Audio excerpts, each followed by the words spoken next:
नमस्कार दोस्तों। आज एक और कुदरत की देन आपके साथ शेयर करने वाली हूँ। ये एक ऐसा फूल है जो दिवाली के आसपास खिलता है। बहुत सुंदर है। इसकी खुशबू से चारों तरफ बहुत अच्छी महक उठती है। लेकिन प्रॉब्लम ये है कि ये रात को खिलता है। प्रॉब्लम ये है कि इतना छोटा है, इसको हम तोड़ते हैं तो ये एकदम से हाथ नहीं आता है। और जब आप सुबह उठ के देखेंगे तो गाड़ियों के ऊपर इसके ढेर लगे होंगे, सड़क पर बिखरा हुआ होगा। जहां कहीं इसका पौधा है, बहुत सारे फूल आपको देखने मिलेंगे जो बहुत सुंदर लग रहे होंगे।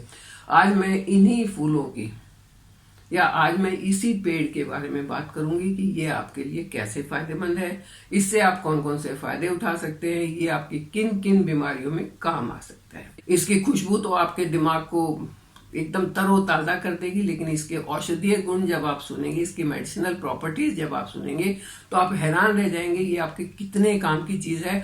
और हमारे यहाँ तो ये बहुत होता है, जगह जगह आपको मिल जाएगा। नहीं भी मिलेगा तो आजकल इसके तो फूल, इसके पत्ते, इसकी छाल ये आपको पंसारी की दुकान पर या जो जो मेडिसिनल हर्ब बेचते हैं उनकी दुकान पर आराम से मिल जाएंगी। इसकी प्रॉपर्टीज एंटीऑक्सीडेंट और एंटी इन्फ्लेमेटरी होती हैं।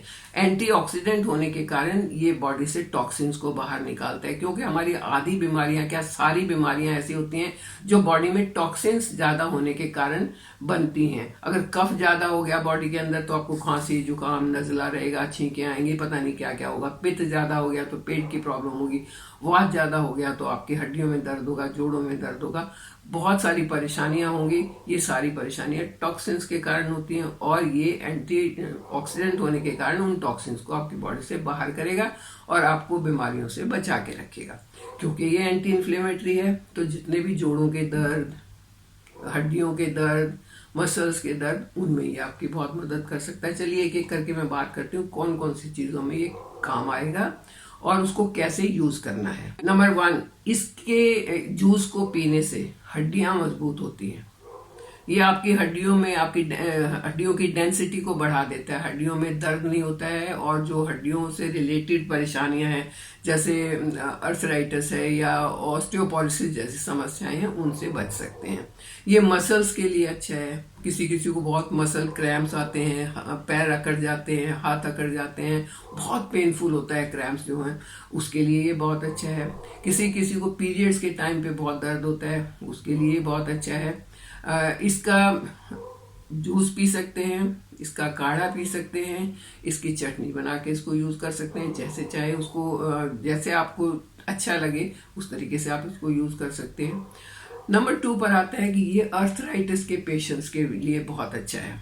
अगर इसके 5-6 पत्ते और 1 मुट्ठी फूल को पीस के उसका जूस निकाल के खाली पेट वो जूस पी लेते हैं तो ये जो दर्द है, अर्थराइटिस का हुआ या गठिया बाय का दर्द हुआ या साइटिका का दर्द हुआ, उसमें बहुत आराम मिलता है। धीरे धीरे करके वो दर्द खत्म हो जाता है। अगर आप ऐसे पीस के कच्चा जूस नहीं पी सकते हैं तो उसको पानी में उबाल लें, और पानी में उबाल के इतना उबालें कि पानी जो है थोड़ा सा कम हो जाए। मान लो आपने 1 गिलास पानी डाला था तो जब पौना गिलास रह जाएगा आप इसको ढक के रख दें। हल्का सा ठंडा हो गया, जितना गर्म आप पी सकते हैं उस लेवल तक ले आए और छान के इसको पी लें। तो ये जितने भी मैंने दर्द बताए, जैसे अर्थराइटिस, जैसे साइटिका, जैसे बोन पेन, इन सब के लिए बहुत फायदेमंद है। अगर किसी को बुखार हो जाता है या खास करके अगर डेंगू, चिकनगुनिया जैसी कोई प्रॉब्लम होती है तो प्लेटलेट काउंट एकदम डाउन होना शुरू हो जाता है, जो खतरे की निशानी होता है।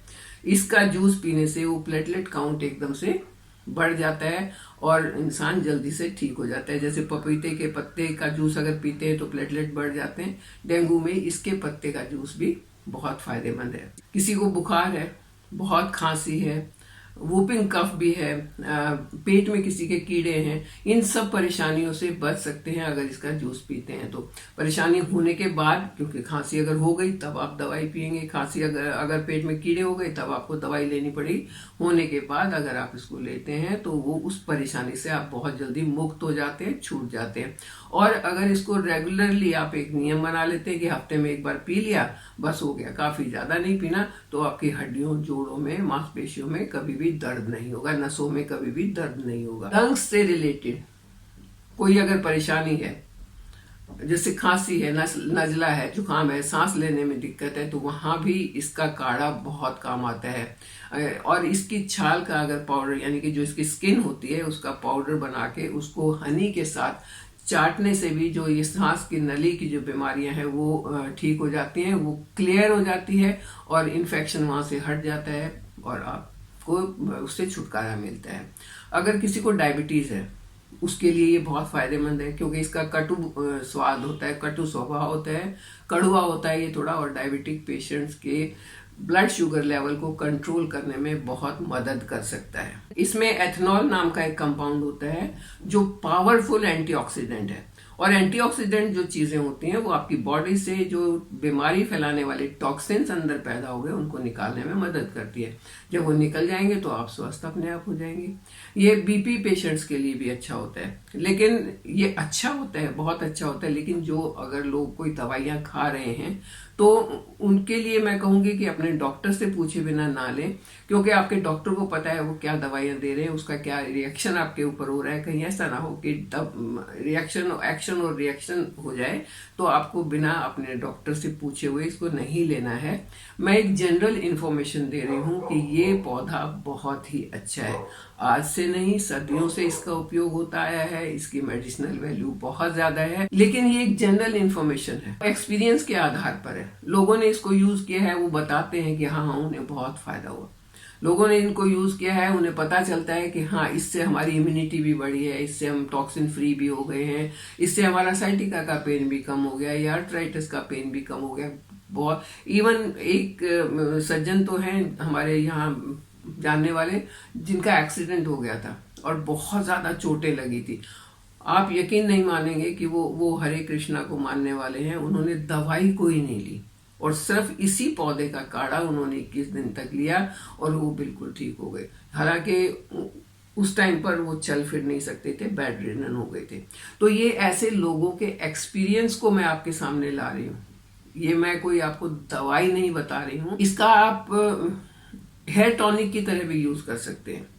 पत्ते और फूल की चटनी बना के वो एक टॉनिक जैसा बन जाएगा, उसको आप बालों की जड़ों में लगा लें, आधे घंटे तक लगा के छोड़ें और उसके बाद बाल धो लें, तो ये ऊपर से आपके बालों में हेयर टॉनिक का काम करेगा, बालों की जड़ों को मजबूत करने का काम करेगा।